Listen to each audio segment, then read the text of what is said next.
Hey, StFX. So we're back here with another episode for our candidate interview series going on for the federal election coming up on the 20th of September. So we're sitting down today with the confirmed candidate for the NDP, Betsy MacDonald. Super excited to have you here, and thanks again for accepting our invite. We're super excited, and we're just going to be putting out this interview along with others just to make sure that you guys are making an informed vote, get that information out there, and get to check out a little bit about our candidates here in Central Nova this time around. So Betsy, I'll just start it off. Oh, and let me not forget, very importantly, we would like to acknowledge that we are in Mi'kma'ki, the ancestral and unceded territory of the Mi'kmaq people.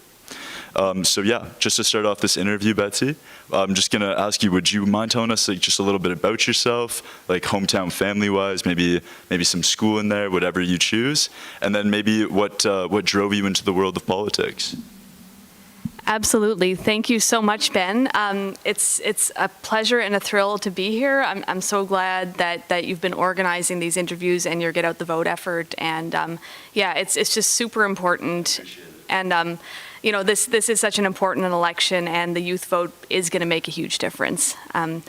So yeah, I'm very pumped to be sitting here on the 4th floor of the Student Union building because it takes me back a few years. I was a student here from 2003 to 2007, and in many ways it feels like yesterday, like, you know, looking at the council chambers, if they still are the council chambers, I don't know. Right on. And yeah, I spent a lot of time in this building, and yeah, I guess that's a good springboard into just talking about, you know, where I'm coming from as a person. So I was born and raised in Antigonish, and actually both my parents went to StFX as well. They both have BEDs from here. And yeah, so when I was, I guess, in my teens, I started to get involved in activism through the Women's Center, where I was involved in a group and started to volunteer. And I guess my political awakening happened partly through being involved in that organization, and also through my family's roots in the Antigonish movement, and my involvement with the Coady Institute. And that's where I guess my worldview started to be broadened, and I started to learn about global issues, and I enrolled in the development studies program. Yeah, so when I made that choice academically, it was because I knew I wanted to make a difference in the world. I knew that there were things fundamentally wrong with the world that needed to change, and so I wanted to learn about the world and you know, what I could do to help. So those were very formative years for me. I was involved in a number of societies, including the Feminist Society, and actually I was president of the Young NDP at StFX back in those days. Oh my gosh, yeah, there were some more. We had like a social justice alliance at X. Yeah, and there was so much really good activism happening at that time, and I also, you know, I started to get involved in political campaigns, and back in those years, there was a candidate who ran in 2 consecutive federal elections, Alexis MacDonald, and she was someone who worked at the Coady, and I was really inspired by her and inspired by the whole experience of being involved with the party, and Jack Layton was the leader at that time, yeah, so I knew from then on that I wanted to be a political activist, and I think that was when the seed was planted in my mind for running. Not because I wanted to be a politician, but I could see the unique opportunity a person has when they're elected to office to make a difference for a lot of people. So after StFX, I went and did my master's at Brock University. I did the Social Justice and Equity Studies program. Yeah, and then I came back home and kind of worked freelance for a while doing like research and community development projects and writing and some music gigging because I'm a musician. And then I finally kind of landed back at the Women's Center, the Antigonish Women's Resource Center and Sexual Assault Services Association, and I worked on some youth projects there for a few years. And so it was feminist community development work. I was in schools with youth and doing violence prevention. So it was a huge learning experience, and being in the context of that organization really opened my eyes to just how many people in our area are living in poverty and just struggling to have their very basic needs met.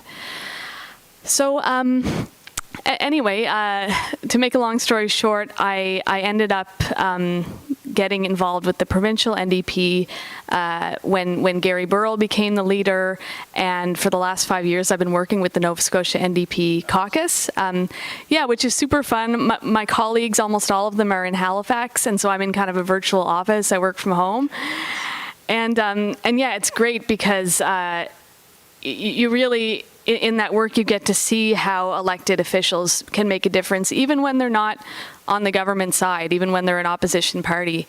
And, we really see Jagmeet doing that in opposition. And so part of what gets me going is that it is the thought of him being the prime minister, right? And what more we could accomplish with an NDP government when it comes to the climate, which is my single biggest issue for running. As well as addressing the crisis of inequality in our country, and in particular, making things right in light of all the broken promises to Indigenous people. So, yeah. No, it's great to learn a little bit more about you and also what got you involved. I know for a lot of us at StFX, even while you were speaking there about your development studies degree, it really got me thinking about my sister. She actually just got here for her first year last year, and I could see the exact same types of changes. Really broadens your worldview and just makes you conscious of the issues and the people that you can help around you. And that's a really powerful message, so thanks. I'll just break it down now into just wondering, asking about what your top priorities are going to be. I know you touched on that a little bit, but I'll let you expand. For sure. And I think I forgot to mention that I'm a single parent of a 9-year-old child. And so just being her mom really shapes the way I think about the world. And in particular, the climate is on my mind every single day, even more so with the extreme weather events that have been going on, including on the West Coast. And I'm worried. Some moments I'm scared, but I'm also hopeful because with the right kind of commitment and enough political will, there is so much more we can do to meet our international climate commitments and to keep global warming within 1.5 degrees. So that's a top one for me. And again, just inequality. After 6 years of Liberal government, so many people in this riding of Central Nova are still without adequate housing, are still living under the poverty line. Having to make impossible financial choices between heating their homes and paying for groceries, paying the rent or paying for prescription medications. And it was never right. It's certainly not right, and it's not acceptable in 2021. In addition, there are a lot of rural communities that are part of this riding that frankly have been left behind. And we need an economic development model that is focused on the local, and that is focused on investing in the jobs of the future, the jobs that are going to transition us away from carbon and towards an economy where we can live sustainably. So those would be probably my top priorities. And fixing the internet. Too many people in this riding do not have reliable internet. And it's just how is it that in 2021 we haven't figured that out yet as a country? And it's a big part of our platform, and I'm excited about it because I think everybody should have reliable internet that they can afford. I'm glad to hear about that. I think that's an important point. Yeah. Yeah. Thanks. I do think that's an important point, and something that you often forget about, because it's almost like you need internet nowadays. It is crazy. So I'll toss it down into some of the more student-specific questions that we've got today. And the first is really just, in a nutshell, about affordability. So the affordability of education continues to be a barrier for like many youth that are seeking out post-secondary education across Canada. And Nova Scotia actually has the highest average tuition cost in Canada, which is an additional barrier to students within this province. So we're just kind of wondering, like, how would your party seek to address these barriers and ensure that all students looking to access higher education have the ability to do so? Yeah, thank you. So this is an issue that's near and dear to me as someone who attended university and as someone who wants their child to have the opportunity to attend university. It is ridiculous, like just the rate at which tuition fees have skyrocketed, and that governments have allowed this to happen, and to make getting a post-secondary education so prohibitive for so many people. I know many people who are saddled with student debt and who are held back in life by this, and it's time for a government that really sees education as an investment, and that's very much central to our value system as the NDP and our platform. We have long championed affordable education and wanting tuition to be free for students. Like, that's our ultimate goal. And so what we would do immediately is work with the provinces to cap tuition fees. And then we would work to roll those back so that eventually post-secondary is included in our fully funded public education system. Interest in student loans, of course, is another piece of it, and that's part of the financial burden that students and graduates carry. And so we would eliminate interest on federal student loans, and we would work on a student loan or student debt forgiveness program. Yeah. Oh yeah.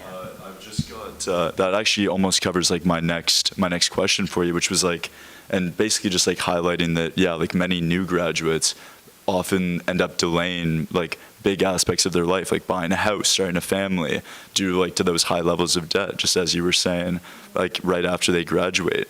So yeah, hearing about that loan forgiveness kind of covers that question for me. If you want to add anything else on that, feel free. Yeah, I think one thing that's connected to this issue is wages, because like Nova Scotia has among the lowest wages in the country.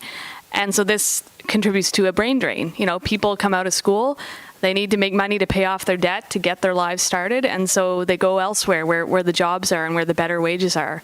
So if we want graduates to stay in Nova Scotia, we've got to raise the minimum wage at least to $15, but more really, because we need a livable wage. Yeah, and just like we need the jobs as well, and again, that's why I'm excited about the NDP's plan for creating thousands of jobs, hundreds of thousands of jobs in a sustainable economy, because we need that for our survival, and we also need it to make our communities livable and viable for young people. Oh, 100%. Like, that's great to hear, because I think that, yeah, like those two kind of go hand in hand, because you have the affordability and the accessibility on the side of like maybe not wanting to grab a loan because you know that you're going to need to pay all this stuff back afterwards, but then also on the employment side of needing that livable wage, needing that opportunity to actually have a career after you leave university, college, whatever that may be. So yeah, I've loved that answer. Thank you very much, Betsy. I'll just toss it down to our next question, and this really encapsulates kind of an issue that's been spoken about on our campus a lot, but also across the country throughout the pandemic, and that's equity in our communities. So we know that the COVID-19 pandemic has disproportionately impacted some groups over others, and further exacerbated certain inequalities that were pre-existing within our society. And so we're really just wondering what kinds of policies, if any, will you and your party pursue to promote social and racial justice in our communities? Thank you. That's an incredibly important question, and I appreciated that you started this interview with a land acknowledgement. So Jagmeet Singh is someone who is racialized and grew up facing racism, and his biography is a great read. To put that out there. So he has championed anti-racism through his life's work, even before becoming the NDP leader. And he's been a very vocal spokesperson against carding and street checks. And, we've seen the pervasiveness of anti-Black racism in Nova Scotia. And the time is long overdue to stop street checks. And there's been some movement on that, and the NDP has been part of pushing for that. But it's also, the push really has come primarily from Black and African Nova Scotian communities. So it's clear that we need a full review and likely overhaul of our policing and justice systems. Black and Indigenous people are far overrepresented in the criminal justice system. They are over-incarcerated.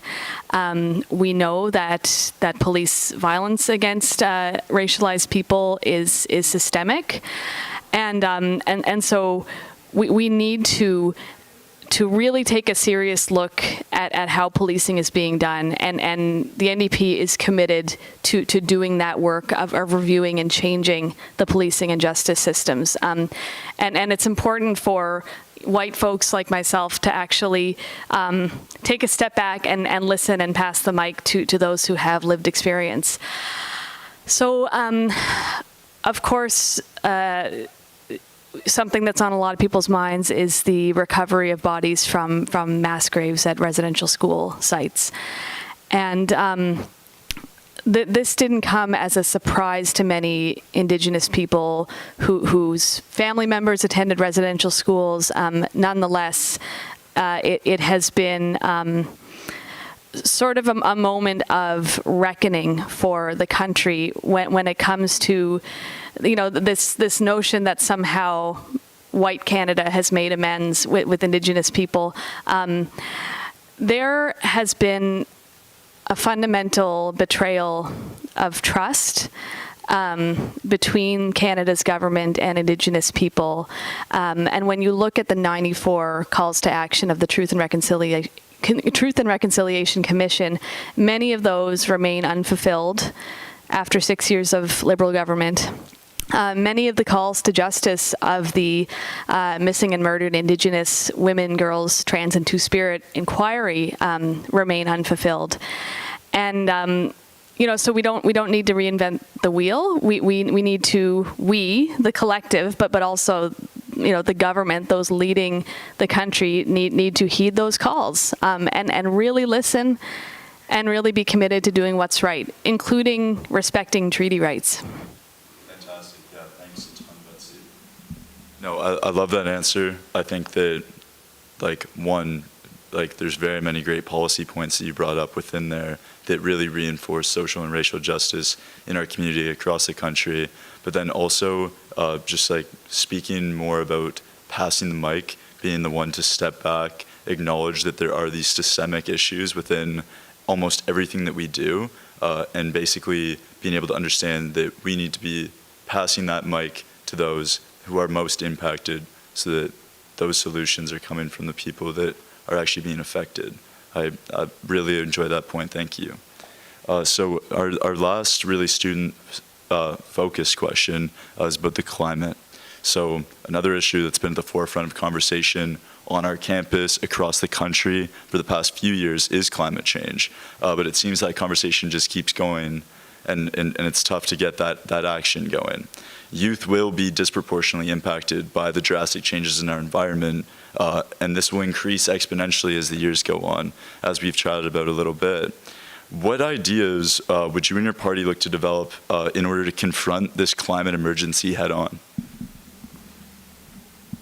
Thank you. I mean, like I said, this is easily the single biggest issue facing all of us, not just in this election, but globally. So Yeah, like I said, I'm the mother of a 9-year-old, so this is very real for me. And I want to say that youth have really taken the lead and deserve a lot of credit for the climate movement in Canada and around the world. Like the school climate strikes have awakened a lot of people out of their complacency. And so on the one hand, you know, it's young people who are taking leadership on this, but it's not enough to say, oh, well, you know, youth are the future, so let's just leave it in their hands. And you know, and I'm someone who's, I think I'm considered a millennial, but I'm like an elder millennial. And so I kind of feel like I'm like betwixt two worlds, but yeah, but like it's well and good to trust, you know, the next generation or today's generation as older people should. But I mean, it's those of us who are my age and older who really messed things up and put us in this situation where we are. Like, I was born in 1984. In 1984, we knew that climate change was a thing. Scientists knew and were telling people, and governments knew. Yet what did we do? We allowed corporations to extract more, to exploit the planet more, to pollute more, to profit more, and here we are today. And so when the Liberals say, you know, that they've made progress on our climate goals, or that they're committed to doing what's necessary for the climate, we need to consider that record. So the NDP will, you know, we have pushed the government to do more on the climate, but we have a stronger set of goals. We think that we need to act much more boldly and with much more of a sense of urgency towards the goal of achieving net zero emissions by 2050. So how do we do that? Like, basically, we need to transform our economy. And the Liberals have promised to phase out fossil fuel subsidies. We haven't really seen that happen. That is something that our party is committed to doing. And we're committed to creating the jobs that are going to get us away from carbon, away from fossil fuel burning, and you know, into this new 21st century economy. So yeah, our plan would see hundreds of thousands of jobs created across the country. Yeah, and it's a matter of commitment, and it's a matter of principle. And I think one thing that's different about the NDP is that we really are not beholden to wealthy interests. And part of our platform is to tax the very wealthy and large corporations. So, because it is going to take investment, even though there's going to be a huge return on the investment to create green jobs. You know, we need some capital, and so we are perfectly prepared to ask those with the means, meaning the very wealthy, larger corporations, to do their part and pay their share. That's fantastic to hear. I think that it really does. We really do need that. Like, it really is an issue that for students, it's at the forefront of what we learn in class, our siblings, everyone that's coming after us. That's a lesson that's even more ingrained in everyday life, because now you can see it around you. It is tangible. It's there. It's not going away. Yeah. So I think that that's one thing that is really, really just a powerful policy point in terms of getting students involved, in terms of voter turnout, and also just activism in general. It's going to be a large issue for years to come. So I thank you for that response, and for having such a structured and strong response to such a big emergency. Our last couple of questions, like, I'll just ask you first. The first one is just, what would your message be to students and youth that are showing up to the polls this year? Thank you would be my first response. Like, thank you for being engaged in democracy, because your vote is powerful. Your vote could determine the outcome of this election. So thank you for using your democratic voice, because it could be the difference between people having universal pharmacare or not. It could be the difference between doing what's needed to face the climate emergency or not. It could be the difference between fulfilling the TRC calls to action or not. So, like, your voice is very powerful. A lot is wrong with the world, but I feel hopeful. I feel hopeful because there are people who are awake to what's happening and who want to see change and are ready to be part of that change. And I'm very, very excited about the movement that we've built with Jagmeet's leadership and the momentum we have. And yeah, I'm just super excited to see what happens on September 20th. That's awesome. I love that message. It's a great one. It's one that also us as a student union are trying to push out. It is that it does not, whatever issue is getting you out to the polls, there is no one student issue. There is no one youth issue. It's really just about getting out there, getting informed if you can, and just feel empowered to make that vote. It is your voice. It is your decision. And whatever it is, we just want to see that rate go up as it goes along. So our last question, just a real fun one, and I'll let you expand on this one, but what is your go-to karaoke song? Yes. Well, so first of all, I should mention that, I mentioned that I'm a musician and to put a little plug in, so every other Friday, not this Friday, but next, I play at Piper's Pub with my band Betsy's Boots. And you might have seen me there if you go to the pub on Fridays. But yeah, we have a lot of fun. And music is like a big part of just how I manage my mental health. Because yeah, the world can be an intense place, so music can be very healing. On that note, I did think about it, and a lot of thoughts came to mind, but I'm a big Dolly Parton fan. Yeah, and so I think I would have to say 9 to 5. 9 to 5, Yeah. Oh, I love that. That's awesome. Yeah. Okay, so Betsy, for the most part, that kind of concludes all of our preformed questions. If there was, is there anything else that you would like to touch on while we're here?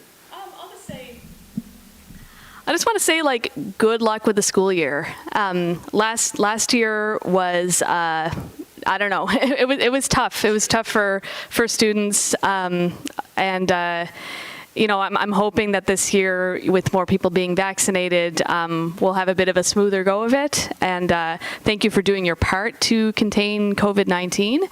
And yeah, just best of luck. Okay, that for today, that really concludes our interview.